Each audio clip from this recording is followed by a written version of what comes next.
drugs, alcohol, running, the gym, cigarettes, food, sex, gambling. As human beings, we look for comfort, a rush, a boost, happy pills, right? We're seeking a good feeling. Mine was food. One time it was also cigarettes. Now it's the gym. I couldn't just swap out one bad thing with a good thing. My thoughts were unhealthy.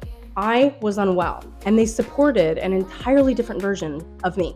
The habits, the thoughts, and behaviors that I carried didn't align with somebody who went to the gym. I had zero respect and love for myself, and I didn't even know it at the time. Based off of my past, I developed these beliefs about myself that ended up leading me down a negative path. It kind of sculpted who I was because of how I was thinking. Based off of my experiences, interactions, based off of my upbringing, my friendships, I started to believe a lot of negative things. I didn't have self-love, didn't have self-care, didn't have confidence, didn't have happiness. It was quite literally surviving, not thriving. Eating disorders can be very destructive and can completely take over your life. I will vouch for that. They completely took over my life. They made things worse, so much worse. When you turn to a habit or a behavior or whatever that isn't serving you, or it can be destructive, it only makes it worse over time.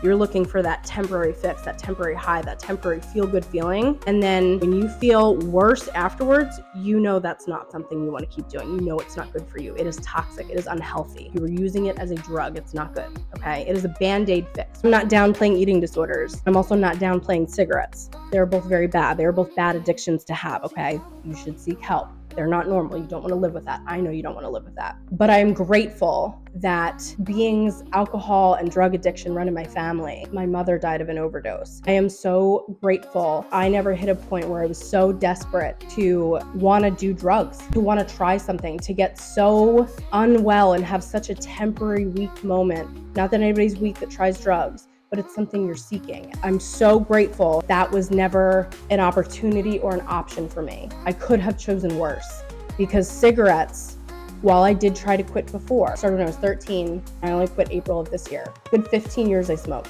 It was always hard to quit, always. There have been times I tried to quit. It was always really hard. I liked the habit. However, this time around didn't align with who I am now. It was the one piece of me, the one thought, behavior, habit that I had that I was like, but it doesn't fit. This isn't me, because I'm somebody different here, because my habits are different, my behaviors are different, my thoughts are different. Smoking did not align with me. It was going against who I was. Quitting this time around was the easiest thing I ever did, because I use my method with what I do with weight loss. I bring neuroscience into it. I bring in my intuition and your beliefs, and that's why we go over mindset. Quitting smoking was hard. I tried to quit before. This time, the easiest. I remember thinking a couple weeks before I quit that I had a trip coming up. Oh my God, how am I going to quit? I have no idea how I'm going to do this. I have no idea.